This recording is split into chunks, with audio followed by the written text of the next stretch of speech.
Assalamualaikum warahmatullahi wabarakatuh. Anak-anakku yang Bapak cintai, alhamdulillah kita ketemu lagi di pertemuan ketiga Pendidikan Agama Islam dan Budi Pekerti. Mudah-mudahan anak-anakku dalam keadaan sehat, dalam keadaan tenang, dan betul-betul bisa mengikuti pelajaran dengan baik. Tolong ikuti pelajaran sampai tuntas untuk tidak di-skip karena banyak materi yang perlu menambahkan wawasan dan sedikit agak merubah cara berpikir kita tentang sesuatu dan agar tidak gagal paham.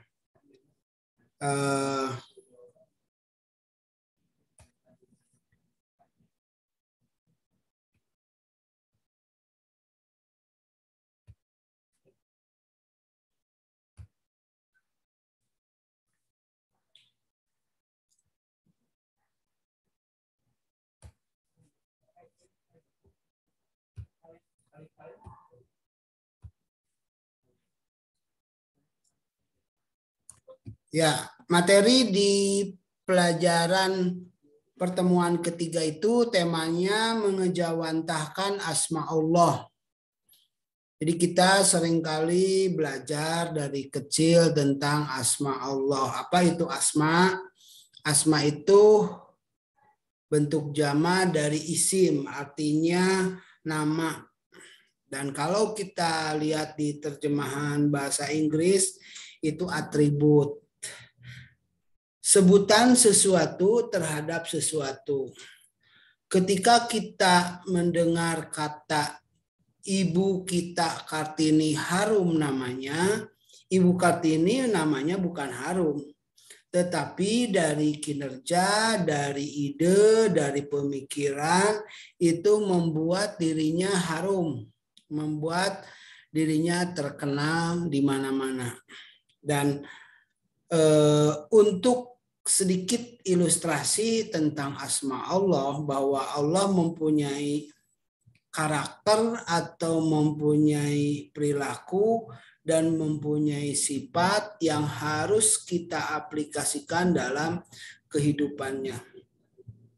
Bukan saja kita hanya menyebut berulang-ulang. Itu pun tidak salah dan bagus sebagai metode penghafalan dan penghayatan sebagai dzikir buat kita.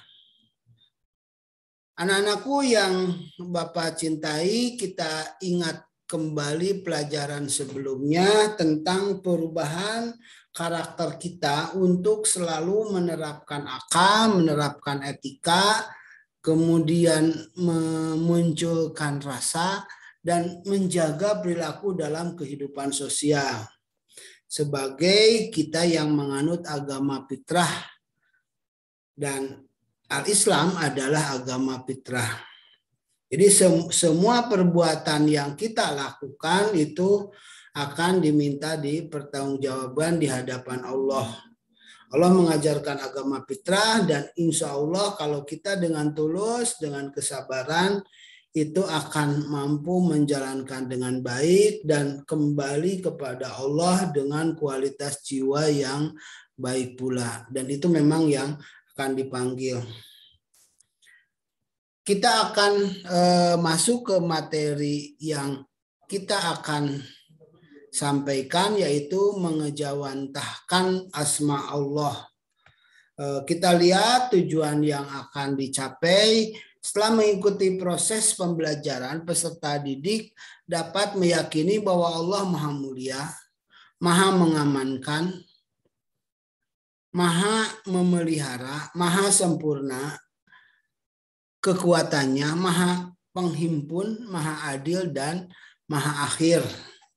Ini adalah menumbuhkan karakter kita sebagai hamba Allah menjadi orang yang mulia. Kalau Allah itu, apapun yang kita lakukan tidak akan mengurangi kemuliaan Allah. Tetapi kita mesti melakukan sesuatu yang menunjukkan sebagai seorang muslim dan hamba Allah itu orang yang mulia, orang yang memberikan rasa aman, orang yang ikut memelihara kehidupan perdamaian dunia, perdamaian pribadi, perdamaian sesama manusia. Orang yang memberikan kekuatan kepada yang lain. Kemudian orang yang selalu bersama-sama sebagai makhluk sosial yang diterima oleh lingkungannya. Dan selalu menempatkan perilaku kita orang yang adil. Kita tahu bagaimana Rasulullah SAW disebut sebagai Al-Amin itu karena mampu menempatkan beberapa kelompok sehingga mempercayai Rasulullah. Kemudian Allah Ma'akhir, itunya artinya kita harus dapat mempertanggungjawabkan apapun yang kita lakukan.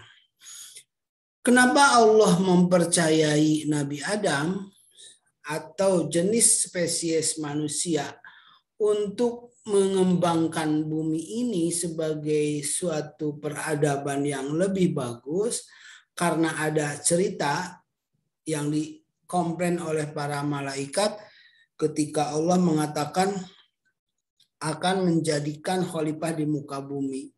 Maka para malaikat bertanya, ataj'alu biha ma yufsidu biha wa yasfiku dima wa nahnu nusabbihu bihamdika wa nuqaddisu lak. Kenapa engkau menciptakan yang suka membuat kerusakan dan menumpahkan darah? Maka Allah menunjukkan, mengajarkan kepada Adam untuk mempresentasikan asmanya.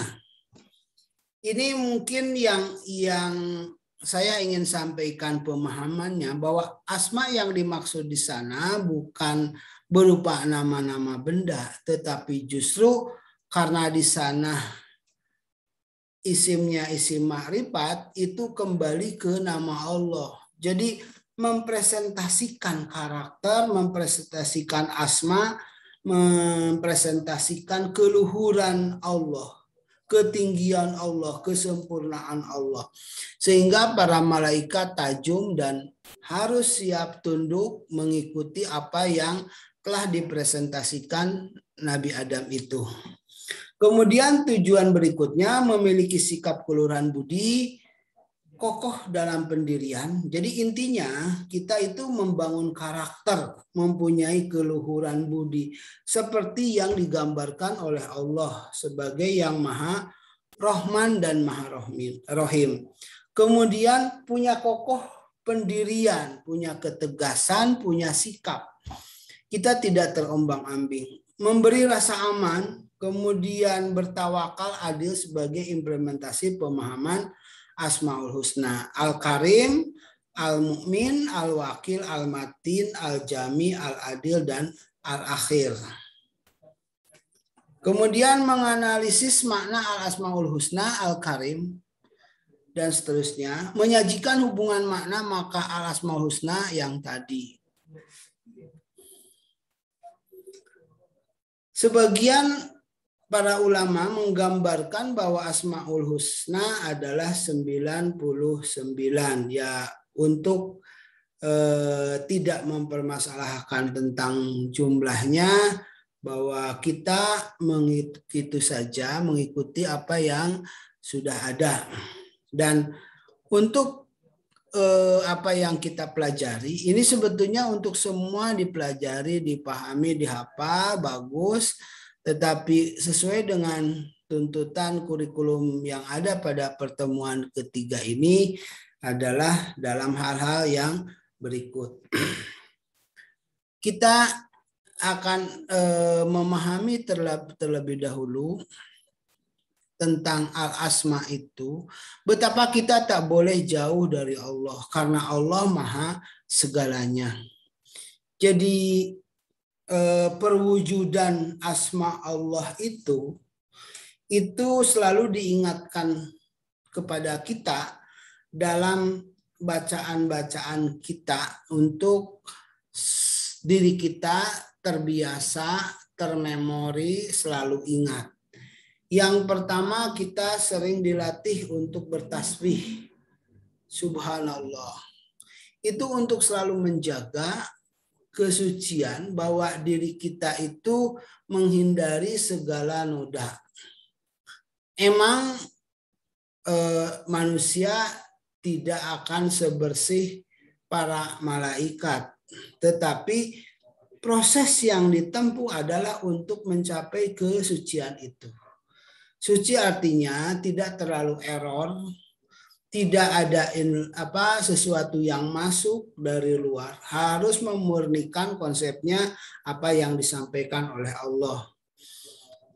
Kemudian yang kedua itu tahmid, bahwa selain kita melafalkan alhamdulillah, mempunyai karakter berterima kasih, selalu bersyukur, tetapi juga kita menampilkan perilaku yang terpuji tadi, berbudi pekerti yang luhur, menampilkan seseorang merasa bangga ketika kenal dengan kita, ketika punya anak kita, punya saudara kita, punya sahabat kita. Alhamdulillah, bersyukur. Jadi sangat pas sekali apa yang disampaikan oleh Rasul, bahwa khairun nas anfa'uhum linnas.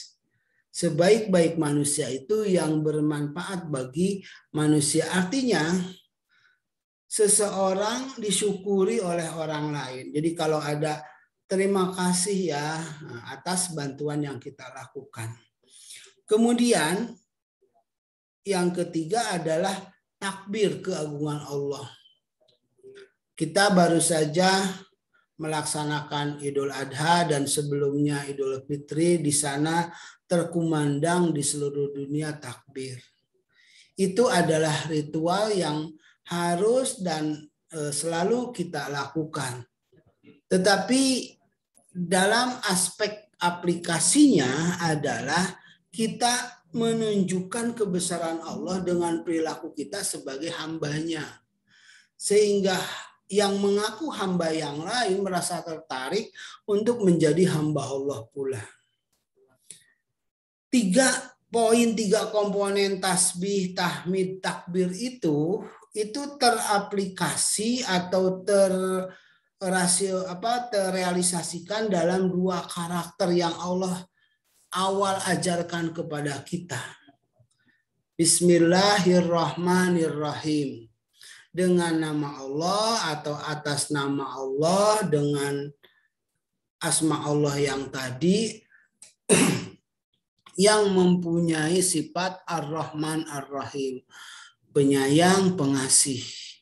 Itu adalah sebagai ajaran yang pertama yang Allah ajarkan di surat Al-Fatihah, bahwa seorang muslim, seorang yang beriman, seorang yang mengaku hamba Allah, setelah menjaga kesucian, melakukan sesuatu yang terpuji dan selalu membesarkan nama Allah, harus mempunyai karakter Ar-Rahman Ar-Rahim. Secara lebih rinci itu tertuang dalam Asmaul Husna. Beberapa hal yang perlu diingat yang untuk menjadi kajian kali ini adalah poin-poin tertentu saja. Nanti yang lainnya kalian bisa pelajari sendiri. Yang pertama, asma Allah Al-Karim. Ya, kita boleh saja berulang-ulang dalam keadaan tenang, dalam keadaan di kendaraan atau habis sholat, kita membaca ya Karimu, ya Karimu, ya Karimu, boleh-boleh saja. Dan itu harus atau itu bagus. Tetapi alangkah lebih bagusnya, selain itu kita juga melakukan perilaku yang menunjukkan bahwa karakter kita adalah orang yang mulia, orang yang terhormat, orang yang berwibawa, tidak merendahkan diri, tidak melecehkan diri sendiri di hadapan orang lain. Jadi artinya bukan untuk bersombong, tetapi kita menjaga harga diri. Seperti yang Rasul katakan, tangan di atas lebih baik tangan di bawah. Tangan di atas lebih baik daripada tangan di bawah, ya begitu. Jadi orang yang mencari rezeki dan siap untuk memberi orang lain itu jauh lebih baik daripada orang yang selalu meminta. Maka karakter meminta itu sedikit menjatuhkan kemuliaan kita.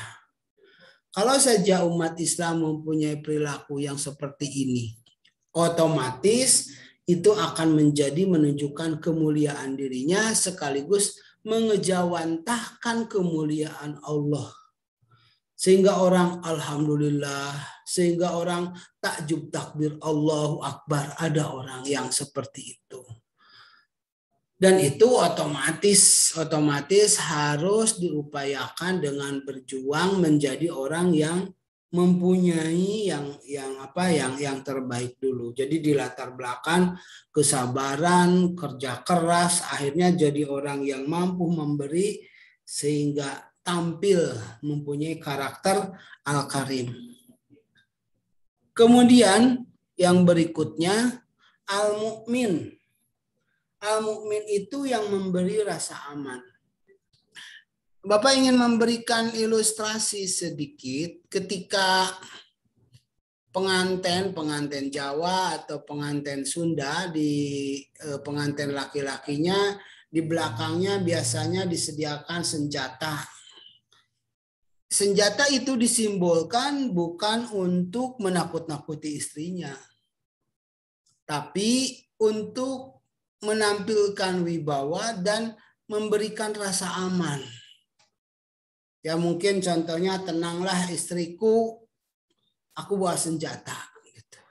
Atau mungkin seseorang yang berwibawa, seorang yang mempunyai keberanian akan memberikan rasa aman kepada yang lain. Nah, maka kita sebagai hamba Allah merasa aman menjadi hamba Allah.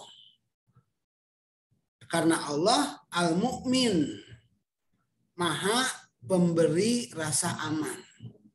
Oleh karena itu Allah punya target untuk kita mengabdi kepada Allah dan membebaskan rasa aman dan membebaskan rasa lapar. Kita ingat ayatnya, fa'yabudu robba hadzal bait alladzi at'amahum min ju' wa amanahum min khauf. Maka mengabdilah kepada Tuhan yang Tuhan rumah ini, hadzal bait ini maksudnya Baitullah. Kemudian at'amahum min ju', memberi makan dari lapar, artinya membebaskan kelaparan, orang dari kelaparan. Kemudian wa amanahum min khauf, dan memberikan rasa aman dari ketakutan. Maka orang mukmin ini selalu bergantung kepada Allah yang mukmin. Kalau mukmin yang kita itu adalah percaya, mempercayakan dan mempercayai kepada Allah, sedangkan mukmin pada karakter Allah adalah memberikan rasa aman kepada kita. Kemudian yang berikutnya Al-Wakil. Al-Wakil itu yang mewakili, makanya orang yang berimannya tawakal, mewakilkan kepada Allah. Kewajiban kita sebagai hamba Allah adalah mengupayakan apa yang Allah tunjukkan, mengikuti petunjuk Allah yang Allah terangi, kemudian menjalankan apa yang diperintahkan oleh Allah, dan mengikuti rambu-rambu yang Allah tunjuki. Ketika semua upaya yang sudah dilakukan sesuai dengan petunjuk Allah, maka ujungnya faida azamta fatawakkal 'alallah. Faida azamta fatawakkal 'alallah. Apabila kalian sudah merencanakan sesuatu, memplanning sesuatu, ya tawakal, serahkan kepada Allah. Jadi kita merasa aman karena dipelihara oleh Allah sudah berdasarkan petunjuk Allah. Bagaimana aplikasinya dalam kehidupan? Contoh, kita ingat kisahnya Nabi Musa ketika Allah menyuruh kepada Nabi Musa untuk menemui Fir'aun. Dan ketika beliau pulang bersama Bani Israel, itu lari ke satu tempat karena dikejar oleh Fir'aun sampai ujungnya mentok di pinggir laut gitu, di pantai. Dan itu sesuatu yang sudah dilakukan, sudah melakukan perintah Allah dan dia tidak tahu kemana harus melakukannya. Maka setelah itu, ketika jalan buntu karena menghadap laut, dia serahkan segalanya kepada Allah. Setelah menyerahkan kepada Allah, maka Allah memberikan jalan, yaitu lautnya bisa terbelah. Sehingga pertolongan Allah akan datang kalau kita mewakilkan, kalau kita tawakal kepada Allah. Jadi wakil itu artinya maha memelihara. Maka kita segalanya serahkan kepada Allah, asal seluruh petunjuk dan rambu-rambu yang Allah berikan sudah dilakukan sesuai dengan yang Allah perintahkan. Kemudian Al-Matin. Al-Matin itu yang memberikan kekuatan yang kokoh. Maka Allah menurunkan ketenangan kepada orang-orang yang beriman. Allah itu barang siapa yang mengikuti petunjuk, fala khaufun alaihim wala hum yahzanun. Jadi tidak ada kekhawatiran. Maka yang ingin saya ingatkan kepada kalian, anak-anakku yang kata orang psikologi dalam keadaan mencari jati diri, tetapi kalau kita mempelajari Asmaul Husna, mempelajari karakter Allah, ketika kita menyerahkan kepada Allah, minta kekuatan kepada Allah, itu insya Allah tidak akan ada galau. Tidak akan ada galau dan kita akan mempunyai ketenangan batin. Sungguhnya Allah itu anzalas sakinata fi qulubil mu'minin, menurunkan ketenangan di hati orang yang beriman. Itu maksudnya. Jadi Allah tuh Al-Matin. Maka boleh saja kita berkomunikasi dengan Allah supaya kita mendapat ketenangan. Artinya adalah memasukkan konsep dalam pikiran kita ketika kita menyerahkan diri kepada Allah yang maha kuat, yang maha kukuh, maka kita akan mempunyai kekuatan itu. Kemudian Al-Jami'. Al-Jami'. Al-Jami' itu yang maha mengumpulkan. Sebenarnya bagi seorang mukmin itu tidak perlu pengawas kalau memang kita bisa senantiasa itu serasa sedang diikuti, dipantau oleh Allah. Dan itu dalam Al-Quran orang yang khusyuk.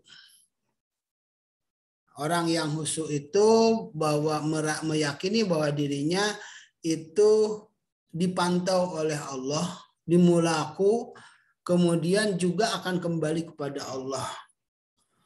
Wasta'inu bis-sabri was-shalah wa innaha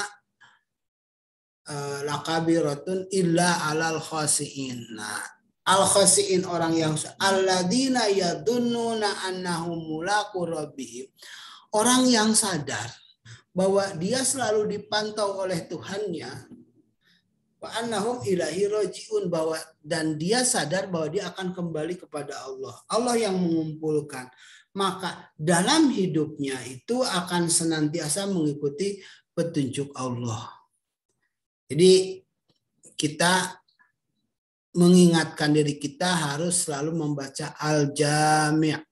Al-Jami', tapi itu adalah intinya adalah membangun kesadaran kita untuk selalu segalanya kepada Allah saja. Kemudian Al-Adil. Al-Adil. Al-Adil itu yang maha adil. Adil itu melakukan sesuatu sesuai dengan aturan.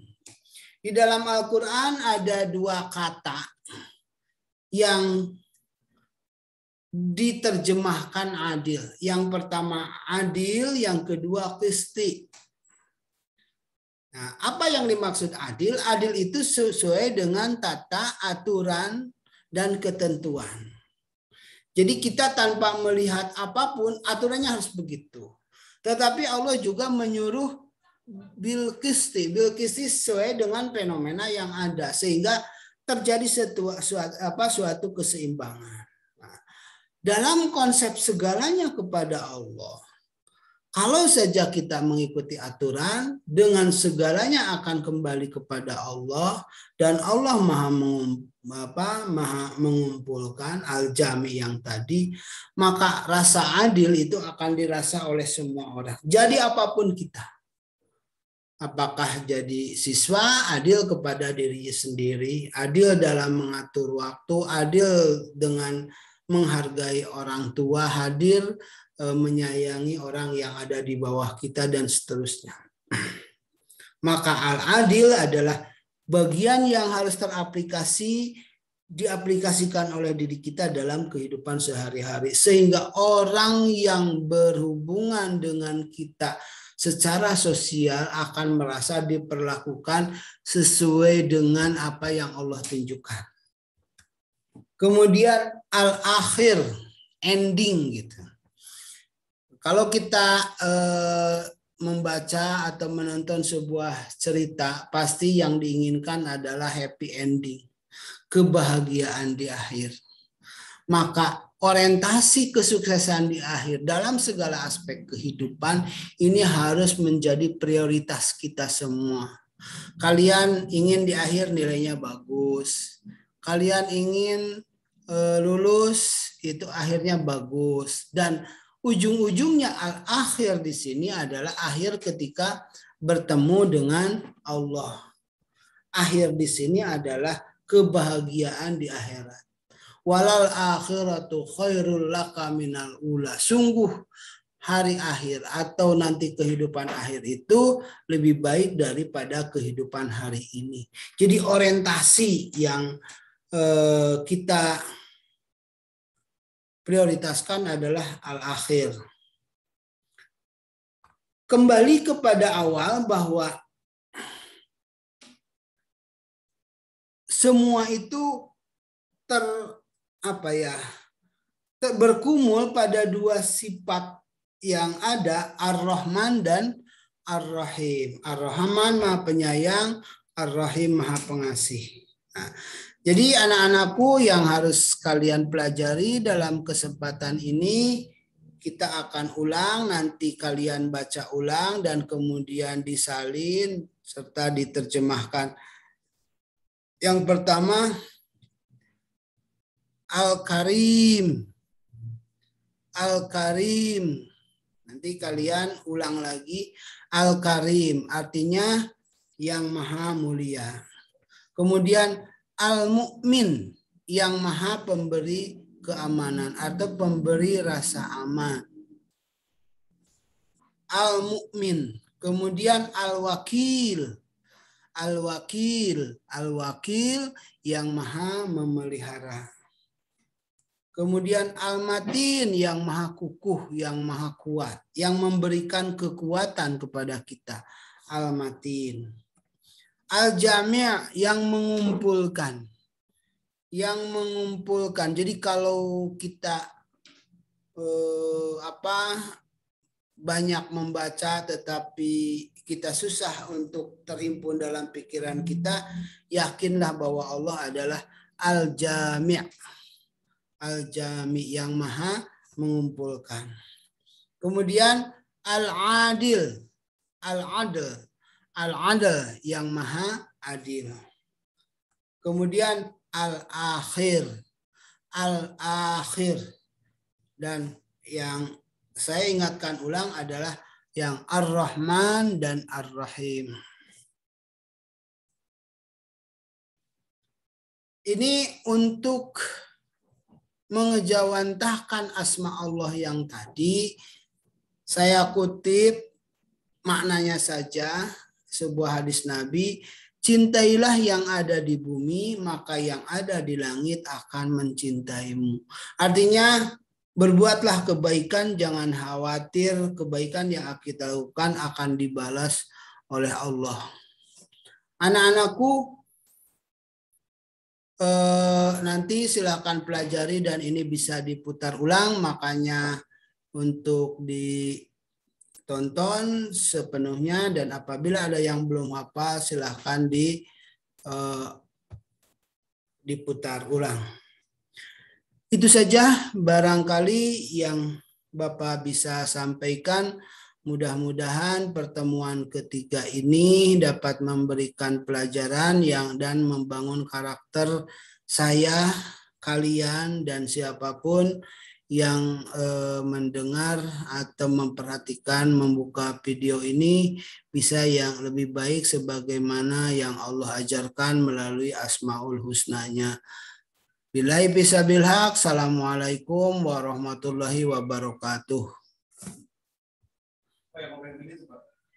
Hah? Iya, Wek.